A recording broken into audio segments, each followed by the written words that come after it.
Hello friends, welcome back to GK pins academy. दोस्तों, आज की इस वीडियो से हम शुरुआत करेंगे UP triple S C PET के प्रैक्टिस सेट का, जो कि होगा इसमें पहला प्रैक्टिस सेट। ठीक है। टोटल इसमें अगर हम देखें तो 10 प्रैक्टिस सेट दिया गया है। ये 27 सेट जो दिया गया है, इसमें प्रीवियस ईयर का भी जो है प्रैक्टिस जो है दिया गया है। ठीक है। तो प्रैक्टिस सेट से हम स्टार्ट करने वाले हैं। पहला प्रैक्टिस सेट कुछ इस तरीके से दिया गया है, जिसमें हम जीके जीएस करंट अफेयर के क्वेश्चन, साथ ही साथ कुछ हिंदी के क्वेश्चन इसमें देखने वाले हैं। तो चलिए इस वीडियो को शुरुआत करते हैं। और स्टार्ट करने से पहले, अगर आप लोग चैनल पर नए हैं और अभी तक सब्सक्राइब नहीं किया है तो चैनल को सब्सक्राइब कीजिएगा, साथ ही साथ वीडियो को भी लाइक करते चलिएगा। ठीक है। पहला क्वेश्चन यहाँ पे हम देखेंगे, कुछ इस तरीके से दिया गया है। जीके जीएस से है, हिस्ट्री से क्वेश्चन है। निम्नलिखित में से किसने हड़प्पा संस्कृति के विघटन के लिए इंद्र को उत्तरदायी माना था? इसमें से कौन थे जिन्होंने हड़प्पा जो संस्कृति है उसके विघटन के लिए इंद्र को उत्तरदायी माना है? ठीक है। सर जॉन मार्शल, या फिर मार्टी मेयर ह्यूलर, या फिर ऑरेल स्टाइन, या फिर एम एस वत्स। तो वो थे सर मार्टिमर ह्यूलर। ठीक है। सैंधो सभ्यता का जो विघटन हुआ, उसके विघटन में बाह्य आक्रमण को एक कारण माना जाता है, और जिस पर ध्यान सर्वप्रथम सन 1934 में गार्डन चाइल्ड ने दिया था। मार्टिमर ह्यूलर ने इसका समर्थन किया था। ह्यूलर ने जो है ऋग्वेद के अंतःसाक्ष्यों का इस संदर्भ में अत्यंत बुद्धिमत्ता से उपयोग किया था, और ऋग्वेद के कात्पीय ऋचाओं में असुरों के अयस्य निर्मित पुरों के पुरंदर यानी कि इंद्र और जो है द्वारा विनष्ट किए जाने का उल्लेख मिलता है। इसलिए ह्यूलर ने इस नरसंहार के लिए जो है इंद्र को दोषी ठहराया था। ठीक है। तो इस प्रकार यहाँ पे आप ये बातें ध्यान रखिएगा, अगर इस तरीके से क्वेश्चन आता है तो बी ऑप्शन इसको करेक्ट मानिएगा। नेक्स्ट क्वेश्चन, निम्नलिखित में से कौन सा जैन ग्रंथ जैन भिक्षुओं के लिए नियमों का वर्णन करता है? बहुत इंपॉर्टेंट क्वेश्चन है और बहुत ही अच्छा क्वेश्चन है। इस तरीके से क्वेश्चन जरूर बनता है। ठीक है। इनमें से कौन सा ऐसा जैन ग्रंथ है जो जैन भिक्षुओं के नियमों का वर्णन करता है? इनमें से, ठीक है, जैन भिक्षुओं के नियमों का वर्णन इनमें से कौन सा करता है? ठीक है। तो वो हो जाएगा आचरांग सूत्र। ठीक है। आंसर क्या है? आचरांग सूत्र, जो कि अगर जैन साहित्य की बात करेंगे तो वो किस भाषा में मिलता है? तो प्राकृत एवं संस्कृत भाषा में मिलता है। ठीक है। जैन साहित्य किस भाषा में मिलता है? तो प्राकृत एवं संस्कृत भाषा में मिलते हैं। जैन साहित्य, जिसे आगम कहा जाता है। ठीक है। जैन साहित्य को क्या कहते हैं? आगम कहते हैं।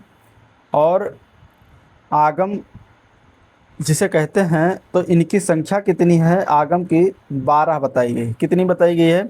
12 बताई गई है। ठीक है। इनकी संख्या कितनी है? 12 बताई गई है। आगम जो जैन धर्म की जैन साहित्य है, जिसकी संख्या कितनी बताई गई है?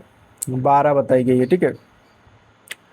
और आगम के आचरांग सूत्र में जैन भिक्षुओं के विधि निषेध एवं आचार विचार का विवरण एवं भगवती सूत्र से महावीर स्वामी के जीवन शिक्षाओं के बारे में जानकारी मिलती है। जबकि कालका पुराण जो दिया गया है, ये भद्रबाहु रचित है। ठीक है। इससे ऐतिहासिक घटनाओं की जानकारी मिलती है।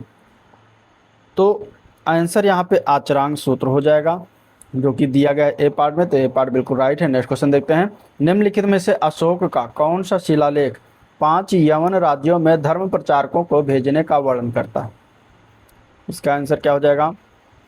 तो क्वेश्चन नंबर 3 का आंसर हो जाएगा यहाँ पे डी ऑप्शन। शिलालेख जो है वो है 13वां शिलालेख में 5 यवन राज्यों में धर्म प्रचारकों को भेजने का वर्णन मिलता है, जहाँ तुलामाया यानी कि मिस्र का टॉलमी द्वितीय फिलाडेल्फस, और अंतेकिन, अंतेकिन कौन था? अंतेकिन की बात करेंगे तो मकदूनिया का एंटीगोनस गोनेटस था, और मक जो था वो सायरिन का मैगास, आलिक सुंदर एवं आलिक सुदल जो कि एपिरस का लेजेंडर कहा जाता है, और अंतियोक नामक जो है यवन राजा राज्य करते हैं। तो ये सभी चीज़ें आपको कहाँ मिलेगा? ये डी ऑप्शन हो जाएगा। शिलालेख 13वें शिलालेख में जो है वर्णन होता है। ठीक है।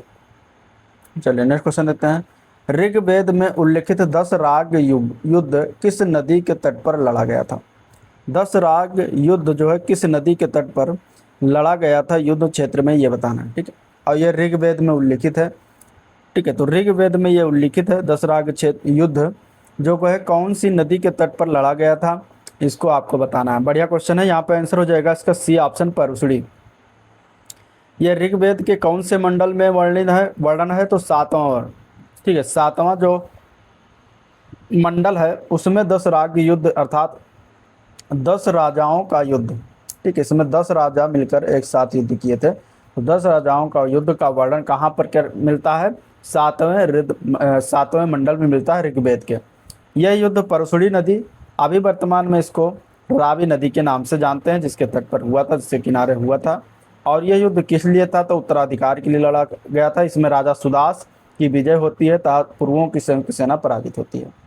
चलिए, किस मुगल सेना नायक के साथ शिवाजी ने पुरंदर की संधि 1665 में हस्ताक्षर किए थे?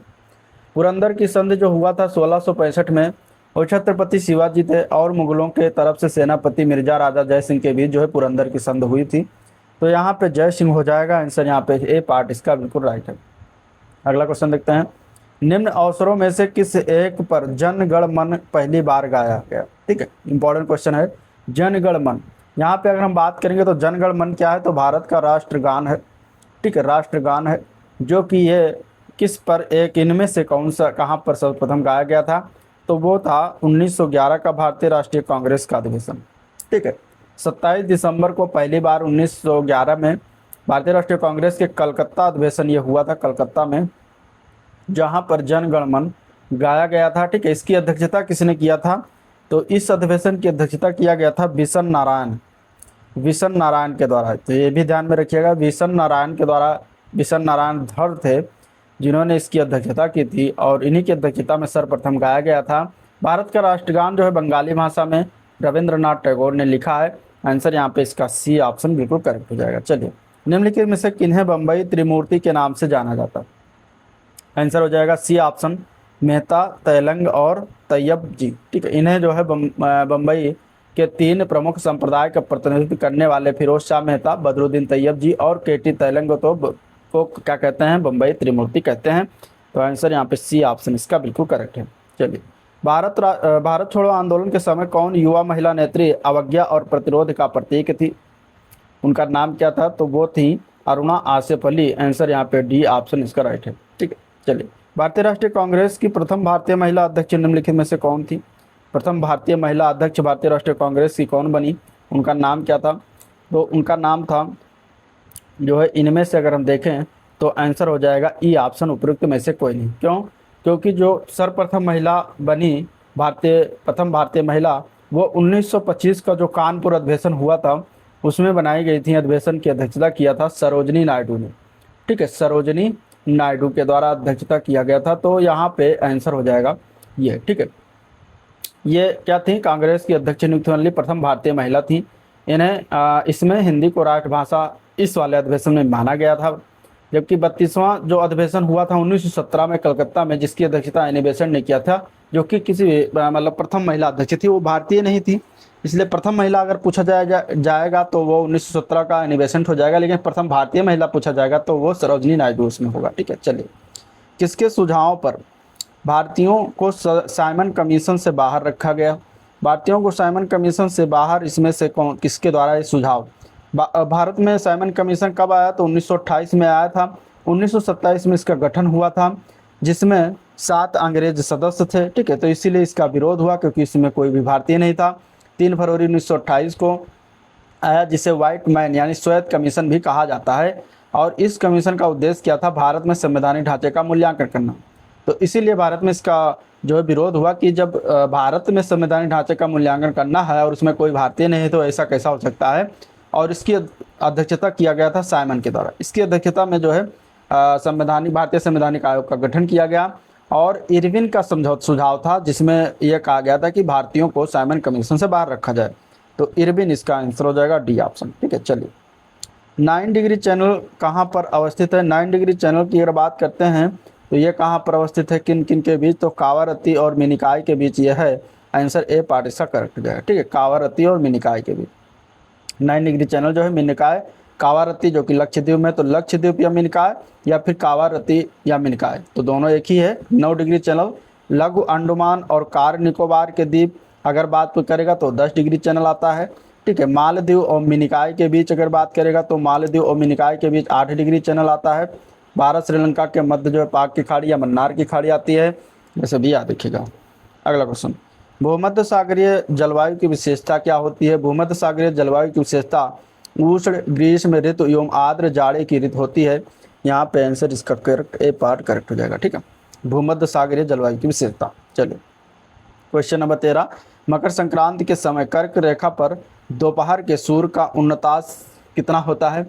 तो मकर संक्रांति के समय मकर रेखा पर जो सूर्य की किरणें होती हैं वह सीधी पड़ती हैं, लंबवत पड़ती हैं, और उस समय उसका उन्नतास जो होता है 43 डिग्री होता है।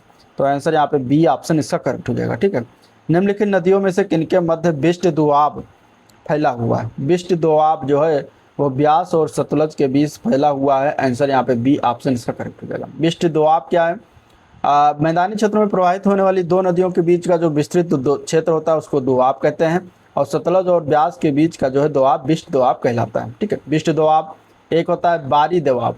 बारी दोआब जो होता है वो ब्यास और रावी के बीच जो फैला होता है उसको बारी दोआब कहते हैं। एक होता है रचना दोआब। रचना दोआब जो होता है वो रानी और रावी और चिनाब के बीच होता है। ठीक है, इसके बीच की जो फैले हुए दोआब है उसको क्या कहते हैं? क्षेत्र को रचना दोआब कहते हैं। सिंध सागर दोआब जो होता है वो झेलम और सिंध के बीच होता है। ठीक है, झेलम और सिंध के बीच जो फैला हुआ क्षेत्र है उसको सिंध सागर दोआब कहते हैं। तो आपको ये ध्यान में रखना है। नया क्वेश्चन, अच्छा क्वेश्चन है। निम्नलिखित में से कौन भारत में सबसे बड़ा मशीनीकृत खान है? इसमें से ठीक है, रत्नागिरी की खान है क्या, या फिर जयपुर, या फिर सुंदरगढ़, या फिर बैला डीला? तो बैला डीला की खान हो जाएगा आंसर यहाँ पे डी ऑप्शन बिल्कुल करेक्ट। ये किस राज्य में पड़ता है? तो छत्तीसगढ़ राज्य में पड़ता है। याद रखिएगा, छत्तीसगढ़ राज्य में बैला डीला की खान है, जहाँ से उत्तम कोटि का हेमेटाइट और मैग्नेटाइट प्राप्ति होती है। लिए क्या है? ये लौह अयस्क है दोनों। ठीक है, हेमेटाइट और मैग्नेटाइट क्या है? लौह अयस्क है। जो बैला डीला की खान फेमस है इसके लिए, छत्तीसगढ़ के दंतावाड़ा जिला में ये पड़ता है। ठीक है, भारत की सबसे बड़ी मशीनीकृत खान है। यहाँ से लोहे के अयस्क को निकाल के विशाखापत्तनम बंदरगाह से जापान को निर्यात किया जाता है, बेचा जाता है। चलिए, गवर्नमेंट ऑफ इंडिया एक्ट 1935 में किसने दासता का एक नया अधिकार पत्र कहा था? इंडिया एक्ट 1935 को किसने दासता का एक नया अधिकार पत्र कहा था? तो ये कहा गया था पंडित जवाहरलाल नेहरू के द्वारा। आंसर यहाँ पे बी ऑप्शन इसका करेक्ट हो जाएगा। ठीक है, चलिए अगला क्वेश्चन। निम्नलिखित में से किस राज्य के नीति निर्देशक तत्वों का कौन सा अनुच्छेद राज्य को निर्देशित करता है कि वह उद्योगों के प्रबंधन में कामगारों की सहभागिता सुनिश्चित करें? कौन सा अनुच्छेद इसके अंतर्गत आता है? ये बातें कही जाती हैं तो अनुच्छेद 43A के अंतर्गत कहा जाता है, जो कि भाग 4 में वर्णन है। आंसर यहाँ पे हो जाएगा ए पार्ट इसका बिल्कुल करेक्ट। अगले क्वेश्चन की तरफ चलते हैं। केंद्र सरकार और राज्य सरकार को प्राधिकार प्राप्त होता है, कहाँ से प्राप्त होता है? तो ये भारतीय संविधान से प्राप्त होता है। आंसर ए पार्ट इसका बिल्कुल करेक्ट हो जाएगा। ठीक है, संविधान का भाग 11 के अध्याय 1 में अनुच्छेद 245 से 255 तक केंद्र राज्य संबंधी जो है चर्चा किया गया है। तो याद रखिएगा, भारत का संघीय न्यायालय निम्नलिखित में से किस वर्ष में स्थापित किया गया था? तो यहाँ पे अगर हम देखें तो भारत सरकार अधिनियम 1935 के तहत भारत में संघीय न्यायालय की स्थापना 1 अक्टूबर 1937 को हुआ था। ऑप्शन में ना होने से ई ऑप्शन हो जाएगा, उपयुक्त में से कोई नहीं। आंसर यहाँ पे क्या हो जाएगा? E option. ठीक है, चलिए पंचायतों के लिए कराए जाने वाले सभी निर्वाचनों के संचालन का अधीक्षण, निर्देशन और नियंत्रण निहित होता है। किसमें निहित होता है? इनका निर्वाचन जो है वो संचालन कौन करवाता है? तो ये करवाया जाता है राज्य निर्वाचन आयोग के द्वारा। आंसर यहाँ पे बी डी ऑप्शन हो जाएगा। ठीक है, जो 73वां संविधान संशोधन हुआ था और 74वां संविधान संशोधन हुआ था, ये दोनों संविधान संशोधन जो अधिनियम 1992 में पारित हुआ, इसके अधीन प्रत्येक राज्य में पंचायती राज संस्था और शहरी निकाय में चुनाव निष्पक्ष एवं समय पर करवाने के लिए अलग से एक राज्य निर्वाचन आयोग की व्यवस्था किया गया। तो आंसर यहाँ पे डी ऑप्शन इसका करेक्ट है। ठीक है, आंसर इसका क्या हो? डी ऑप्शन इसका राइट है। चलिए, रिंगलमैन स्केल का प्रयोग निम्नलिखित में से किसके घनत्व के मापन में होता है? रिंगलमैन स्केल का प्रयोग जो किया जाता है ये धुआं का घनत्व मापने में किया जाता है। तो आंसर सी ऑप्शन इसका बिल्कुल करेक्ट है।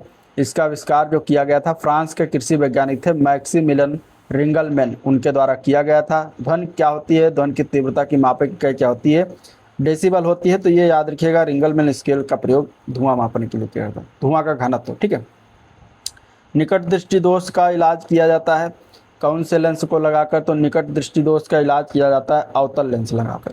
निकट दृष्टि दोष को समझिए, जब किसी व्यक्ति को पास की वस्तुएं स्पष्ट या साफ दिखाई दें और दूर की वस्तुएं साफ दिखाई नहीं देती हैं तो ऐसे दोष को निकट दृष्टि दोष कहा जाता है। मतलब जहाँ पे दिखाई देती हैं वही दोष, जैसे पास या निकट, निकट मतलब पास, तो अगर पास की वस्तु साफ दिखाई दे रही है तो निकट दृष्टि दोष, और अगर दूर की वस्तु साफ दिखाई दे रही है तो दूर दृष्टि दोष। इस प्रकार आपको याद रखना है। तो इसके लिए हम अवतल लेंस का इस्तेमाल, अगर आपको निकट दृष्टि का निवारण करना है, निकट दृष्टि दोष का, तो अवतल लेंस का इस्तेमाल करेंगे, जिससे कि वो बिल्कुल अपने परफेक्ट समय पर दिखाई देने लगेगा। तो आंसर यहाँ पे बी ऑप्शन हो जाएगा। नेक्स्ट क्वेश्चन, वायुमंडल में निम्न गैस की उपस्थिति के कारण वायु के में पीतल फीका पड़ जाता है। कौन सी गैस की उपस्थिति के कारण वायु में पीतल जो है फीका पड़ जाता है? तो वो होता है hydrogen sulphide. Answer B option इसका राइट है।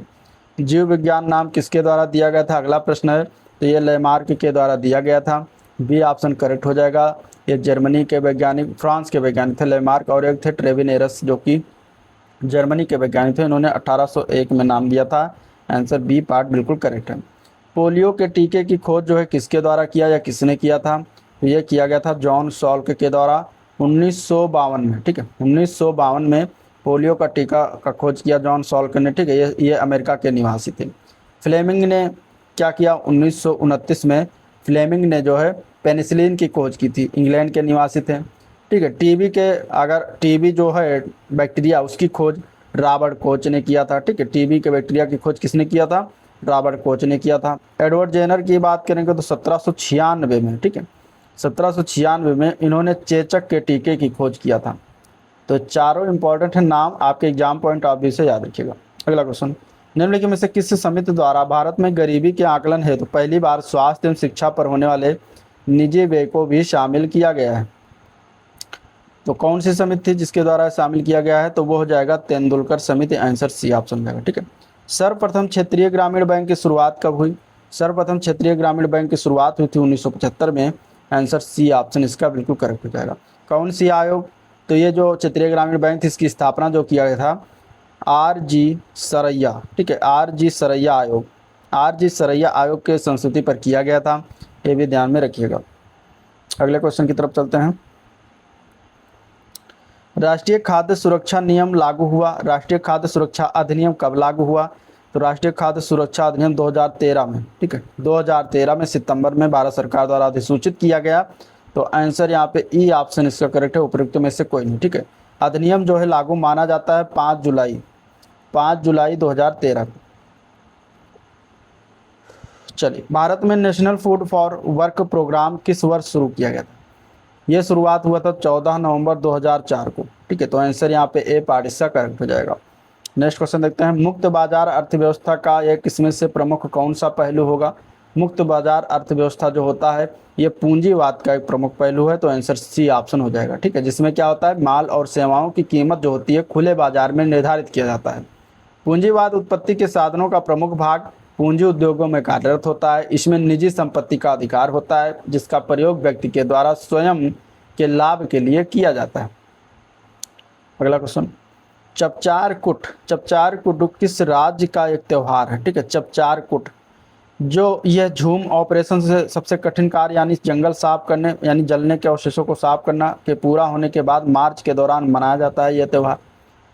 तो ये अब देखिए यहाँ पे इतना सारा हिंट दिया गया, आंसर हो जाएगा इसका मिजोरम। ठीक है, झूम कृषि जो होती है, झूम ऑपरेशन सबसे कठिन कार्य है, उसी में यह प्रयोग किया जाता है। तो आंसर चपचार कुट जो है ये मिजोरम का त्यौहार है, ये याद रखिएगा। चलिए, विश्व शरणार्थी दिवस हर वर्ष कब मनाया जाता है? Important question. विश्व शरणार्थी दिवस हर वर्ष इसको कब, किस दिन को मनाया जाता है? तो ये मनाया जाता है 20 जून को। आंसर हो जाएगा ए ऑप्शन 20 जून को। ठीक है, और 18 जून को गोवा क्रांति दिवस मनाया जाता है। गोवा का क्रांति दिवस हुआ था कब? 18 जून को हुआ था। 17 जून जो दिया गया है ये कब मनाया जाता है? यहाँ मतलब 17 जून में क्या मनाते हैं? विश्व मरुस्थलीकरण और सूखा निवारण दिवस।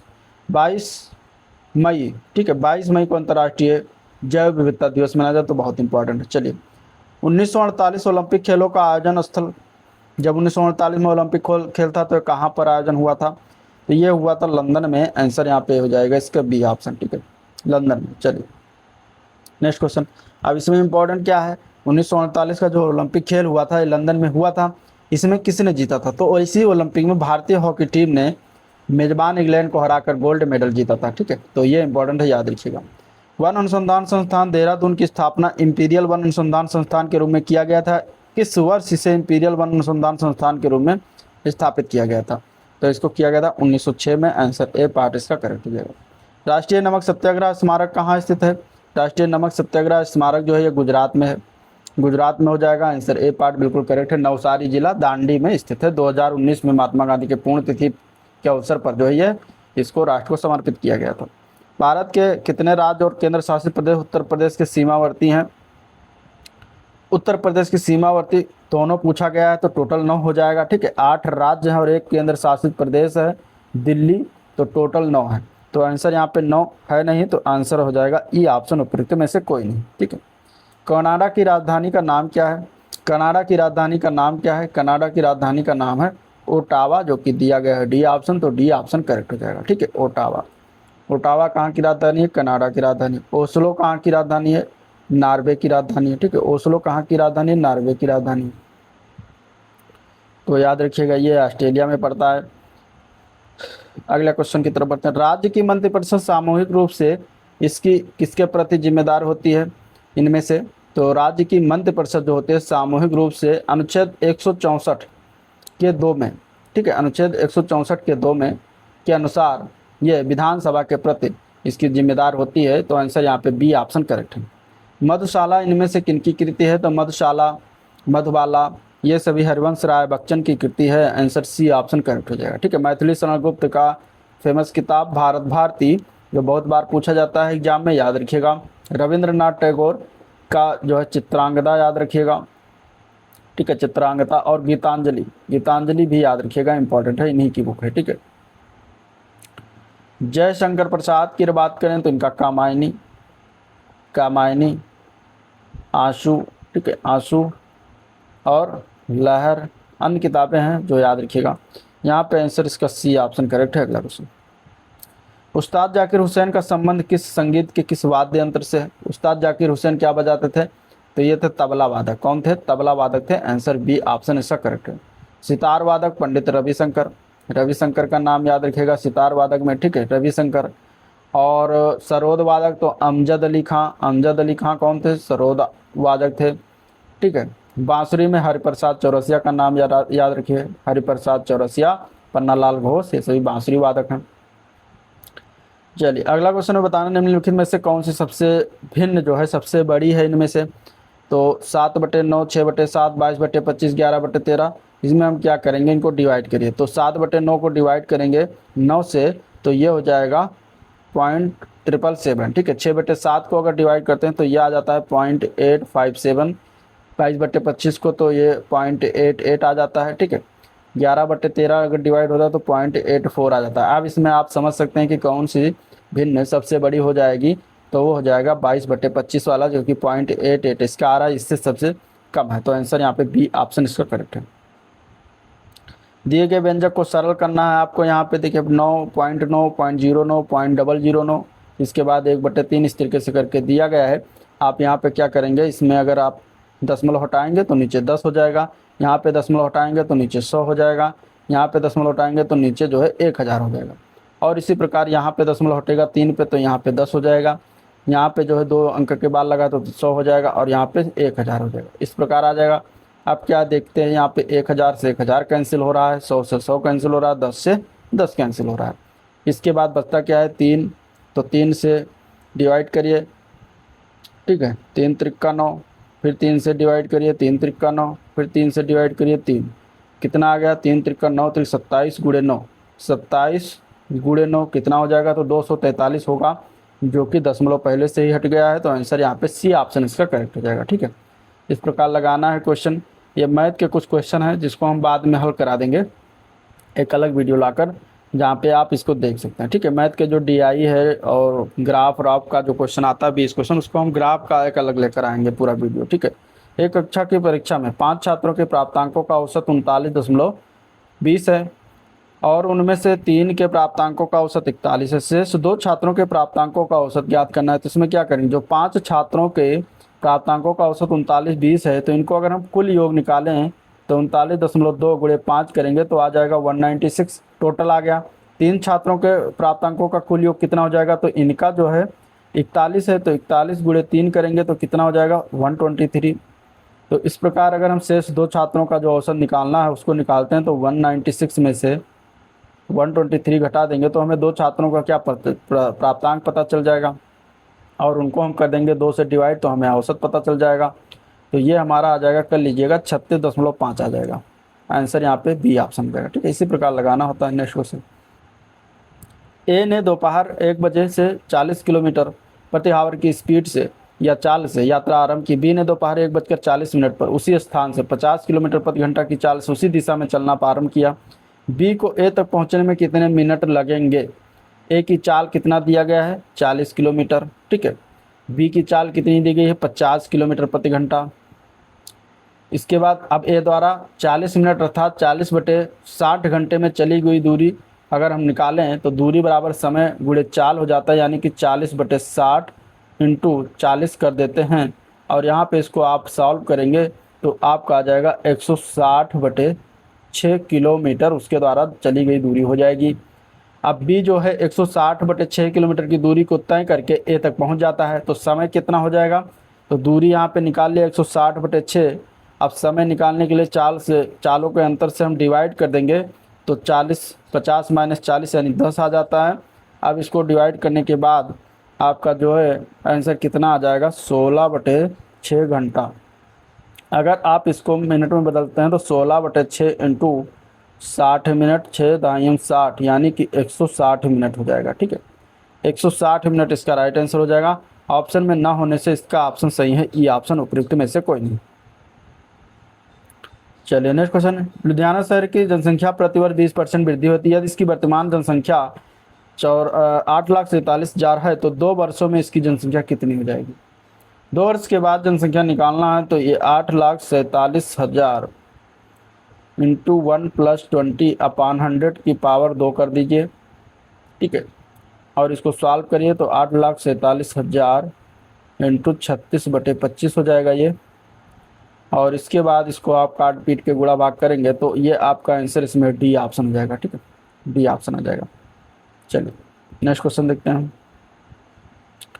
जीएस के रीजनिंग के भी क्वेश्चन है। यहाँ पे दिया गया है कि कुछ निश्चित कुट भाषा में एवाइड को इस प्रकार लिखा जाता है और इस अक्षर को इस प्रकार लिखा जाता है, तो उसी कुट भाषा में इवेंट को किस प्रकार लिखा जाएगा। तो यहाँ पे आपको इसमें एवाइड में और इस वाले अंक में रिलेशन ढूंढना है।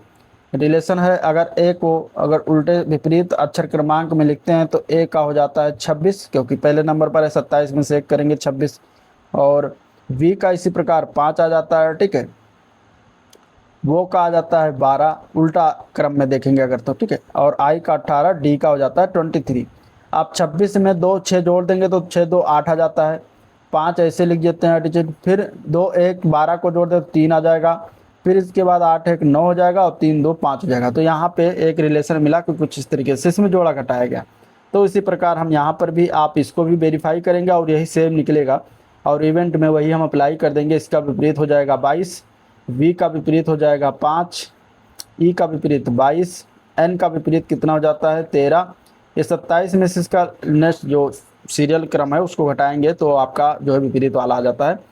टी का हो जाता है 7, क्यों? क्योंकि 20 का होता है इसका क्रम में, 27 में से 20 घटाएंगे 7 आ जाएगा। अब क्या करेंगे, इसको क्रम को जोड़ना है तो 2 2 4 ये 5 हो जाएगा, 2 2 4 3 1 4 और 7, ये आपका आंसर हो जाएगा, जो कि ये दिया गया है डी ऑप्शन। चलिए 4 अक्षर समूह दिए गए हैं जिनमें से 3 किसी तरह से संगत हैं और एक असंगत है। असंगत का बताना हमें। तो अगर हम देखें तो के से एन जाते हैं तो +3 होता है। ठीक है, और एन से एफ जाते हैं तो -8 होता है। इसी प्रकार यू से अगर हम एक्स आते हैं तो +3 होता है, और एक्स से क्यू आते हैं तो -7 होता है। पी से एस जाते हैं तो +3 होता है, और एस से एल आते हैं तो -7 होता है। जे से एम जाएंगे तो +3 होगा, और एम से एफ जाएंगे तो -7 होगा। अब यहाँ पे देखें तो सबसे डिफरेंट कौन है? ए वाला डिफरेंट है, तो ए वाला हो जाएगा आंसर। चलिए नेक्स्ट क्वेश्चन देखते हैं। राहुल का जन्म 10 जून 1992 को हुआ था। उसका दिन जन्म सप्ताह के किस दिन शुरू हुआ? लेकिन इस प्रकार क्वेश्चन लगाने के लिए आपको इसका कोड याद होना चाहिए।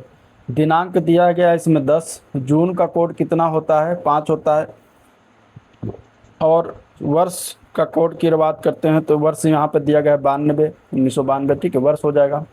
लीप वर्ष की संख्या इसमें 23 हो जाएगी। ठीक है, और शताब्दी क्या है, जीरो वाली है। 19 वाली जो 19वीं शताब्दी है जीरो पर चलती है। तो इस प्रकार ये हो जाता है, निकल आता है। और इसको 7 से डिवाइड करते हैं, ये जोड़ेंगे तो 130/7 हो जाएगा, जो कि यहाँ पे 4 शेषफल आएगा। और 4 शेषफल मतलब कि अगर हम शुरू करते हैं रविवार, सोमवार, मंगलवार और बुधवार, तो चौथा आता है बुधवार, तो बुधवार को शुरू हुआ था। इस प्रकार निकाल लेते हैं आंसर, यहाँ बी ऑप्शन हो जाएगा। ठीक है, चलिए यहाँ पे अगर हम देखें तो दिया गया कि गीता का परिचय कराते हुए भानु कहता है कि वो मेरी नानी अथवा दादी का इकलौती पुत्री की पुत्री है। भानु का गीता से क्या संबंध है, निम्नलिखित विकल्पों से चुनें। तो यहाँ पे अगर हम देखें तो इकलौती पुत्री की पुत्री है, दादी नानी।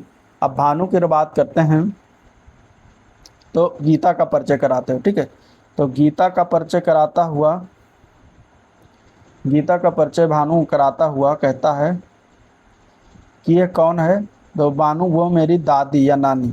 तो इसकी दादी या नानी, एक बीच में गैप हाल्ट होगा, फिर एक ऊपर वाला जो हो जाएगा ये दादी नानी हो जाएगी। ठीक है, दादी अथवा नानी, क्योंकि माँ की माँ नानी होती है। ठीक है, तो ये हो जाएगी भानु की माँ।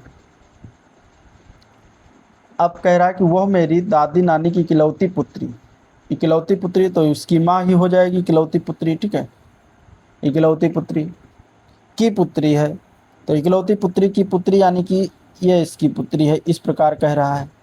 तो अब भानु की माँ की इकलौती पुत्री की पुत्री है, तो यानी कि भानु गीता से किस प्रकार संबंध रखता है, तो भानु क्या हो जाएगा, भानु भाई हो जाएगा गीता का। ठीक, तो भानु का संबंध गीता से किस प्रकार है, तो भानु जो है गीता का भाई है।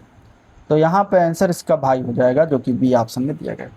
यही समझना था। चलो अगला क्वेश्चन यहाँ पे कथन निष्कर्ष दिया गया, कथन दिया गया है, पढ़िए। तो सभी पलंग चारपाई हैं, सभी सोफा पलंग है, ये कथन है। अब दिया गया कि सभी सोफा चारपाई हैं और दिया गया कुछ पलंग सोफा है। अब जो कथन दिया गया पहले उसको हम देखते हैं, उसी के अनुसार। तो क्या दिया गया, सभी पलंग चारपाई हैं, ये मान लीजिए पलंग हो गया, और सभी पलंग क्या है, चारपाई हैं, ये हो गया चारपाई। ठीक है, इसमें देखिए सभी पलंग चारपाई हो गया। अब कह रहा है कि सभी सोफा पलंग है, तो सभी सोफा पलंग है यानी पलंग के अंदर एक और सोफा हो जाता है। ये हमारा क्वेश्चन है। अब इसके अनुसार हमें निष्कर्ष बताना है कि सभी सोफा चारपाई है क्या। तो सभी सोफा देखिए चारपाई, जितना पलंग है उतना चारपाई है, और उसी के अंदर सोफा, तो यानी कि सही हो जाएगा। कुछ पलंग सोफा है, तो कुछ पलंग सोफा है, तो बिल्कुल ये अलग हो रहा है। ठीक है, इतना ही सोफा है, बाकी पलंग तो काफ़ी है। देखिए इतना ही सोफा है सिर्फ, और पलंग की बात करेंगे तो ये इतना पलंग है। तो कुछ पलंग सोफा है, बिल्कुल सही है, ये भी सही है। तो आंसर हो जाएगा क्या, निष्कर्ष दोनों सही है, पहला और दूसरा। तो आंसर यहाँ पे हो जाएगा इसका, पहला और दूसरा दोनों पालन करते हैं, तो सी ऑप्शन इसका सही है। ठीक है, सी ऑप्शन इसका सही है। चलिए अब हिंदी क्वेश्चन देखते हैं। निम्नलिखित में से संधि का कौन सा युग्म गलत है, इनमें से संधि का युग्म इनमें से कौन सा गलत है। तो अगर हम देखें तो अनु प्लस दित, ये उदित, ये सही है, अनुदित। ठीक है, अवनींद्र, अवनी प्लस इंद्र, ये भी सही है। श्रद्धानंद, श्रद्ध प्लस आनंद, यहाँ पे गलती किया गया, क्योंकि श्रद्ध नहीं होता, श्रद्ध नहीं होके यहाँ पे श्रद्धा होता है, श्रद्धा प्लस आनंद होता है, जो कि गलत है, दीर्घ संधि का उदाहरण है। तो गलत वाला ऑप्शन जो है आपका क्या हो जाएगा, सी है, बाकी सारे सही हैं। अगले क्वेश्चन की तरफ चलते हैं। 56 के बाद 57, विज्ञ का विलोम कौन सा होगा। यहाँ पे विज्ञ दिया गया है, विज्ञ का विलोम क्या होता है, विज्ञ का विलोम अज्ञ होता है, जो कि डी ऑप्शन में दिया गया है। ठीक है, प्रज्ञ का विलोम क्या होता है, प्रज्ञ का अप्रज्ञ होता है, या फिर इसको कह सकते हैं आप मूढ़। ठीक है, मूढ़ भी होता है। ठीक है, इसके बाद दिया गया यहाँ पे अगर हम देखें तो जैसे जागरण, तो जागरण का विलोम क्या हो जाएगा, जागरण का विलोम याद रखिएगा शयन होता है। ठीक है, जागरण का विलोम क्या होता है, शयन होता है। उपकार का विलोम क्या होता है, उपकार का विलोम अपकार होता है। ठीक है, तो ये चीज़ें कुछ याद रखिएगा। निम्नलिखित में से स्त्रीलिंग शब्द को चुनना है। अगले में स्त्रीलिंग शब्द यहाँ पे दिया गया धुआं, कार्य, भत्ता, धावा। तो यहाँ पे चारों शब्द क्या हैं आपके, धुआं शब्द, कार्य शब्द, भत्ता शब्द, धावा शब्द, सभी पुल्लिंग शब्द के उदाहरण हैं। तो आंसर हो जाएगा ई ऑप्शन, इनमें से कोई नहीं। जिसे बुलाया ना गया हो, इसके लिए एक शब्द में क्या कहेंगे, तो जिसे बुलाया ना गया उसको अनाहूत कहते हैं। आंसर सी ऑप्शन इसका बिल्कुल करेक्ट हो जाएगा। ठीक है, चलिए मुगल बादशाह शाहजहां ने किस कवि को महाकवि राय की पदवी धारण दी थी या पदवी दी थी। तो अब अगर हम देखें तो ये दिया गया था किसको, शाहजहां के द्वारा सुंदरदास। कवि का नाम क्या था, सुंदरदास। सुंदरदास जो कवि थे, सुंदरदास, इनके द्वारा जो है महाकवि राय की उपाधि दी गई थी। मतलब शाहजहां ने दिया था इनको महाकवि राय की उपाधि। तो आंसर यहाँ पे हो जाएगा ये ऑप्शन, उपयुक्त में से कोई नहीं। बाकी जो इसमें दिया गया है पाई चार्ट और ग्राफ चार्ट, इसका मैं अलग से जो है लेकर आऊँगा वीडियो, जिसमें अलग से इसको डिस्कस करेंगे। ठीक है, तो चलिए इसमें अब आगे हम करंट अफेयर के कुछ क्वेश्चन देख लेते हैं, जो कि 91 नंबर क्वेश्चन से शुरू होता है। मई 2025 में 22वां जो भारत टेलीकॉम 2025 का आयोजन कहाँ किया गया। भारत टेलीकॉम 2025 का आयोजन मई 2025 में कहाँ पर हुआ था। तो इसका राइट आंसर हो जाएगा सी ऑप्शन, ये नई दिल्ली में किया गया था। सी पार्ट बिल्कुल करेक्ट हो जाएगा। दूरसंचार उपकरण सेवा निर्यात संवर्धन परिषद के द्वारा दूरसंचार विभाग के सहयोग से हुआ। चलिए अगला क्वेश्चन है, मई 2025 में 12वां वैश्विक अंतरिक्ष अन्वेषण सम्मेलन 2025 कहाँ पर आयोजित किया गया। तो ये आयोजन हुआ है, इसका भी आंसर हो जाएगा बी ऑप्शन, नई दिल्ली में ही हुआ है। ठीक है, नई दिल्ली में ही हुआ था। इसका विषय था, याद रखिएगा, नई दुनिया तक पहुंचना, एक अंतरिक्ष अन्वेषण पुनर्जागरण, ये याद रखिएगा। मई 2025 में भारतीय वायुसेना के नए उप प्रमुख के रूप में किसने पदभार ग्रहण किया है। उनका नाम है air marshal Narmadeshwar Tiwari. Answer यहाँ पे बी ऑप्शन इसका राइट हो जाएगा। ठीक है, चलिए अगला क्वेश्चन, मई 2025 में अंतर्राष्ट्रीय सौर गठबंधन का 123वां सदस्य कौन सा देश बना। अंतर्राष्ट्रीय सौर गठबंधन का 123वां देश जो बना है वो बना है अंगोला। आंसर डी ऑप्शन इसका करेक्ट हो जाएगा। इसका मुख्यालय कहाँ पर है, तो इसका मुख्यालय भारत में ही है, भारत के गुरुग्राम में। ठीक है, गुरुग्राम हरियाणा में पड़ता है। आंसर यहाँ पे हो जाएगा इसका डी ऑप्शन। ठीक है, मई 2025 में किस कंजर्वेटिव नेता को जर्मनी का नया चांसलर चुना गया। तो उनका नाम था फ्रेडरिक मर्ज। क्या नाम है, Friedrich Merz. Answer A part right है। मई 2025 में ही उल्लास नव भारत साक्षरता कार्यक्रम के अंतर्गत भारत का पहला पूर्ण साक्षर राज्य किसे घोषित किया गया है। तो करेक्ट आंसर हो जाएगा सी ऑप्शन ए, मिजोरम को घोषित किया गया है। ठीक है, मिजोरम। उल्लास मतलब नव भारत साक्षरता कार्यक्रम, जो कि ये मिजोरम को पूर्ण साक्षर राज्य का इसके अंतर्गत घोषित किया गया। आंसर है सी ऑप्शन करेक्ट है। 11वां अंतर्राष्ट्रीय योग दिवस 21 जून 2025 की थीम क्या थी। 2025 वाली थीम अगर पूछा जाए, yoga for one earth one health, इसका थीम था बी पार्ट बिल्कुल राइट हो जाएगा। ठीक है, अंतर्राष्ट्रीय प्रतियोगिता दोहा डायमंड लीग 2025 में भारतीय खिलाड़ी नीरज चोपड़ा ने कौन सा स्थान प्राप्त किया।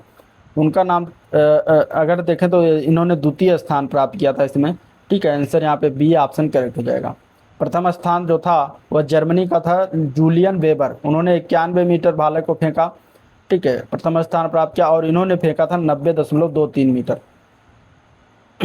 अगला क्वेश्चन, मई 2025 में न्यायमूर्ति संजीव खन्ना के स्थान पर भारत के 10वें मुख्य न्यायाधीश के रूप में किसने शपथ ग्रहण किया।